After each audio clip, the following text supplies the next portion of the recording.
स्वागत साथियों, YouTube channel साहित्यिक संवर्धन मंच पर इस वीडियो में आपका स्वागत, अभिनंदन।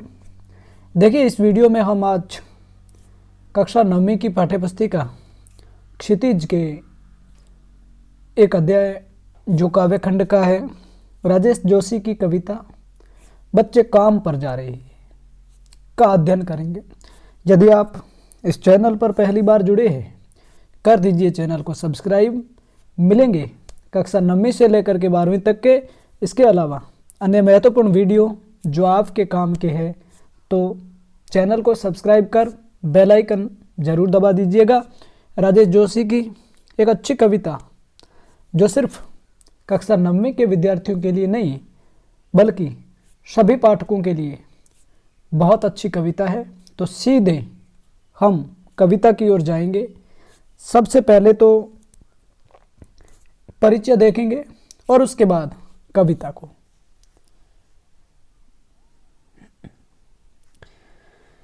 अब आपके जो कविता है बच्चे काम पर जा रहे हैं, उसमें देखिए कि प्रस्तुत कविता में बच्चों से बचपन छीन लिए जाने की पीड़ा व्यक्त हुई है कि बच्चों का जो स्वर्णिम वक्त वही है जो जिसमें जी रही है, उसको छीना जा रहा है। और कवि ने उस सामाजिक आर्थिक विडंबना की ओर इशारा किया है जिसमें कुछ बच्चे खेल, शिक्षा और जीवन की उमंग से वंचित है। निश्चित रूप से कई बच्चे ऐसे हैं जहां सामाजिक और आर्थिक विडंबना या परिस्थितियां इस तरह से रहती हैं कि उन बच्चों को बचपन में खेलने के लिए, शिक्षा प्राप्त करने के लिए या जो जीवन में आमोद प्रमोद की अवस्था होती है, उनके विकास की अवस्था होती है, उनसे ये वंचित हो जाते हैं। तो किस तरह से होते हैं, क्यों होते हैं, क्या वजह है, सारी चीज़ों का अध्ययन बच्चे काम पर जा रहे हैं नामक कविता में करेंगे। यदि आप अच्छा सुन रहे हैं, आपको अच्छा समझ में आ रहा है, तो अपने मित्रों तक जरूर साझा कर दीजिएगा। लीजिए कविता को देखते हैं। बहुत शानदार कविता है, बच्चे काम पर जा रहे हैं। अब देखिए कि कोहरे से ढंकी सड़क पर बच्चे काम पर जा रहे हैं। सुबह सुबह बच्चे काम पर जा रहे हैं। हमारे समय की सबसे भयानक पंक्ति है ये। भयानक है, इसे विवरण की तरह लिखा जाना चाहिए, इसे सवाल की तरह। काम पर क्यों जा रहे हैं बच्चे? अब देखिए कि कोहरे से ढंकी सड़क पर बच्चे काम पर जा रहे हैं। अब कोहरा जो प्रातःकालीन आप देखते हो कि जो धुंध छा जाती है सुबह सुबह, उसको कोहरा कहते हैं। और सुबह के समय सड़कें, रास्ते, राह या पथ कोहरे से ढकी हुई होती है, लेकिन फिर भी बच्चे सुबह सुबह यूँ समझे कि अल सुबह उठ करके और बच्चे अपना अपना काम ढूंढते हैं, काम को जाते हैं। अब वो बच्चे किस काम के लिए जा रहे हैं? उन बच्चों का कोई भी काम हो सकता है, लेकिन अल सुबह उठ करके छोटे छोटे बच्चे किसी न किसी काम को करने जाते हैं। हमारे समय की सबसे भयानक पंक्ति है ये। भयानक है, इसे विवरण की तरह लिखा जाना चाहिए, इसे सवाल की तरह। काम पर क्यों जा रही है बच्चे? देखिए, हमारे इसको समझने की कोशिश करिएगा कि हमारे समय की सबसे भयानक पंक्ति है ये। क्या है? यह भयानक है, इसे विवरण की तरह लिखा जाना चाहिए, इसे सवाल की तरह। काम पर क्यों जा रहे हैं बच्चे? देखिए, इसी में या इस पंक्ति में इसका भाव है कि हमारे समय की सबसे भयानक पंक्ति है ये। भयानक है, इसे विवरण की तरह लिखा जाना चाहिए, इसे सवाल की तरह। काम पर क्यों जा रहे हैं बच्चे? देखिए, हमारे समय की या इस वक्त की सबसे भयानक पंक्ति ये है कि इसको विवरण की तरह लिखा जाता है, ब्यौरा दिया जाता है कि बच्चे काम पर जा रहे हैं, इस तरह से दिखाया जाता है। लेकिन वास्तव में इसको लिखना किस तरह से चाहिए? वो कह रहे हैं कि इसे सवाल की तरह लिखना चाहिए। क्यों? क्योंकि बच्चे, सवाल क्या है कि बच्चे जो है वो काम पर क्यों जा रहे हैं, इस चीज़ को ब्यौरेवार दिखाना। बच्चे काम पर जा रहे हैं, ये है, ये वो नहीं, बल्कि यह सवाल हमारे मन में आना चाहिए कि जो बच्चे, जिनका बचपन है, जिनके खेलने की उम्र है, पढ़ने की उम्र है, मनोरंजन करने की उम्र है, फिर भी बच्चे काम पर जाते हैं। इसका सवाल उठना चाहिए कि बच्चे क्यों काम पर जा रहे हैं। अब देखिए कुछ चीज़ें जो कवि ने हमारे सामने प्रस्तुत करी है, हम उसकी चर्चा करेंगे। अब देखिए बच्चे काम में जा रहे हैं, इसका मतलब हो सकता है कि क्या अंतरिक्ष में गिर गई है सारी गेंदें।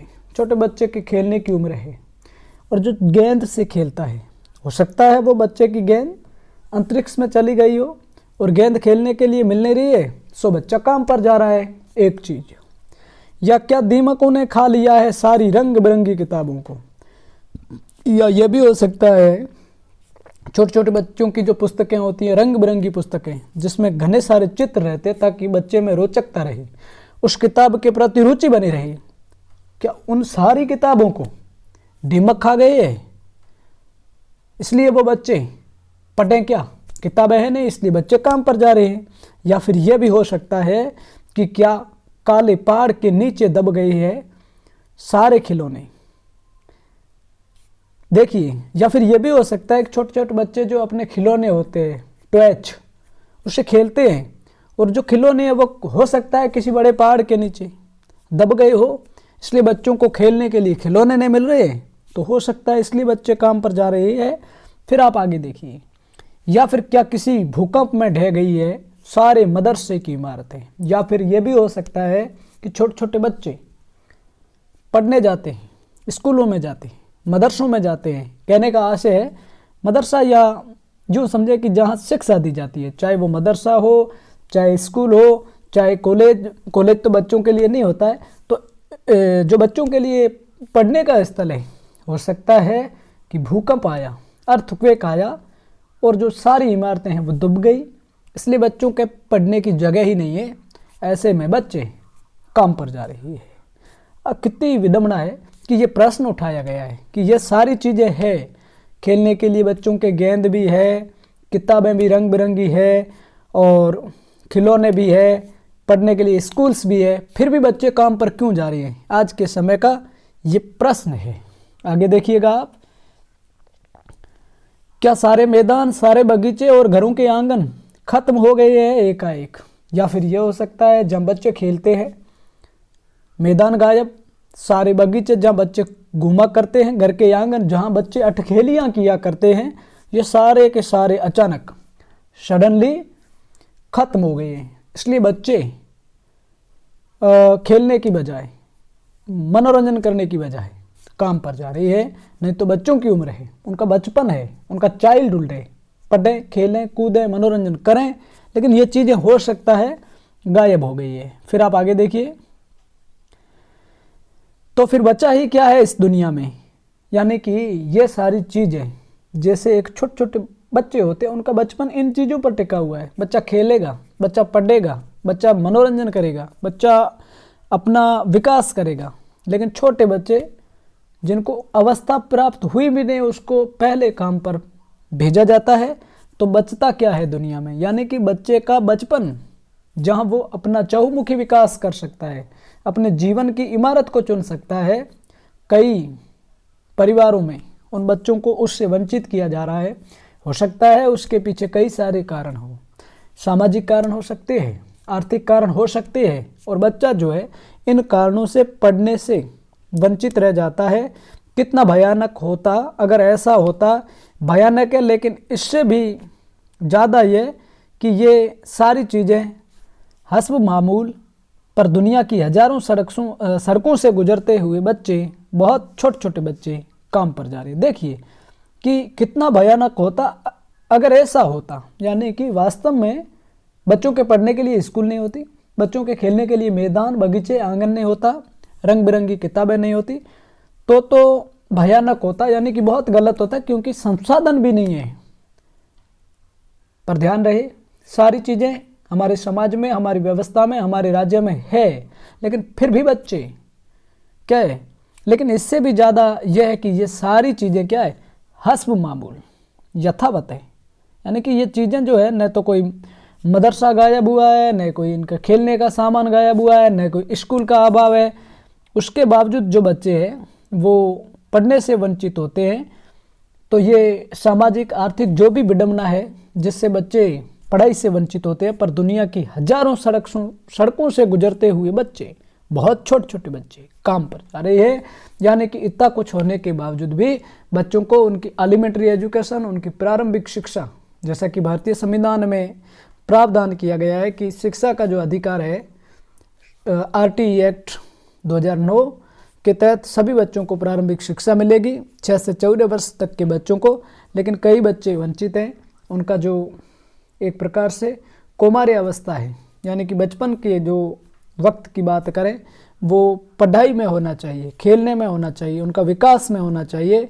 लेकिन सामाजिक और आर्थिक परिस्थितियां हैं, बच्चों को वो वक्त, या यूँ समझें आप कि मंच नहीं मिल पाता है, बच्चे पिछड़ जाते हैं, और वही कमजोरी उस बच्चे के भविष्य का बहुत बड़ा दुर्भाग्य होता है। तो इस तरह से ये जो आपके है राजेश जोशी की कविता बच्चे काम पर जा रहे हैं पूरी होती है। आप सभी ने सुना, समझा, अच्छा लगा, आप सभी को धन्यवाद। मिलेंगे इस तरह के अन्य वीडियो के साथ, तब तक आप सभी को जय हिंद, वंदे मातरम।